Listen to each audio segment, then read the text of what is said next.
మన చిలకలూరిపేట అన్నదాన సత్రం స్థాపించి ఇప్పటికి 18 సంవత్సరాలు. ఈ చిలకలూరిపేట సత్రంలో స్థాపించిన చైర్మన్గా ఆ రోజుల్లో వ్యవస్థాపకులు చేబ్రోలు నారాయణరావు గారు ఈరోజు కాలం చేసి సంవత్సరం అయిపోయిందండి. ఆయన ద్వారానే ఈ చిలకలూరిపేట అన్నదాన సత్రం స్టార్ట్ చేసి ఈ 18 సంవత్సరాల నుంచి ప్రతిరోజు వేల మందికి భోజనాలు జరిగే పరిస్థితి తీసుకొచ్చాము. లాక్డౌన్ స్టైల్లో కూడా ఎన్నో సమస్యల నుంచి ఎదుర్కొని తెలుగు వాళ్ళు ఇబ్బంది పడకూడదు అనే ఉద్దేశంతో ఈ రోజుకి పూటకి 2000 మంది తెలుగు వాళ్ళకి పిలిచి భోజనాలు పెడుతున్నాము.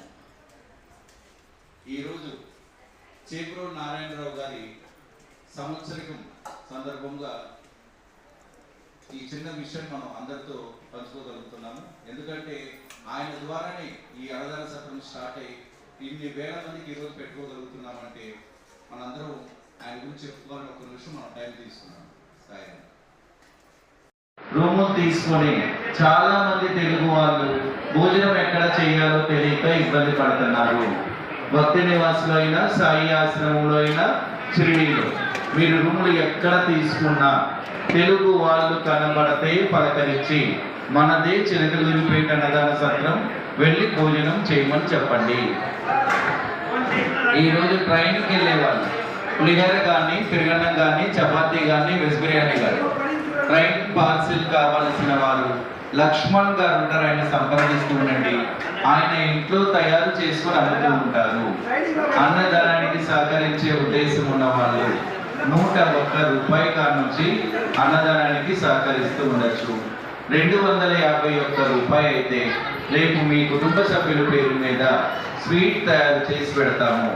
516 రూపాయలు కట్టిన వారి పేరు మీద రేపు అన్నదానం చేసి మరలా వచ్చే 2 గురువారాల పాటు అన్నదానం చేసి అన్నదానం చేసిన ఫొటోస్, వీడియోస్ మీకు వాట్సాప్లో పంపిస్తాము. 2511 రూపాయలు అయితే 15 సంవత్సరాల పాటు మన ఇంట్లో ఇష్టమైన రోజు అన్నదానం చేస్తాము. 5616 రూపాయలు అయితే సంవత్సరంలో 3 రోజుల పాటు శాశ్వతముగా అన్నదానం చేస్తాము. అవకాశం ఉన్న వాళ్ళు అవకాశం ఉన్నట్లుగా అన్నదానానికి సహకరిస్తూ ఉండండి. పదార్థాలు వృధా చేయకూడదండి.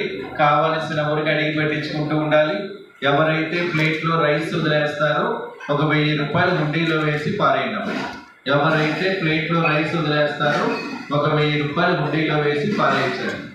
మా చివరిలో ఎక్కడండి, మీరు భోజనం చేయాల్సిన వాళ్ళు ఆ చివరిలో ఎక్కడండి కదనమ్మా, మీరు ఆ కదలాలు అక్కడే ఉంచారండి. ఎవరి ప్లేట్ వాళ్ళు తీసుకొని ప్లేట్లోని మెప్పులు బకెట్లో వేసి పక్కనే డబ్బులో ప్లేట్ పెట్టాలి.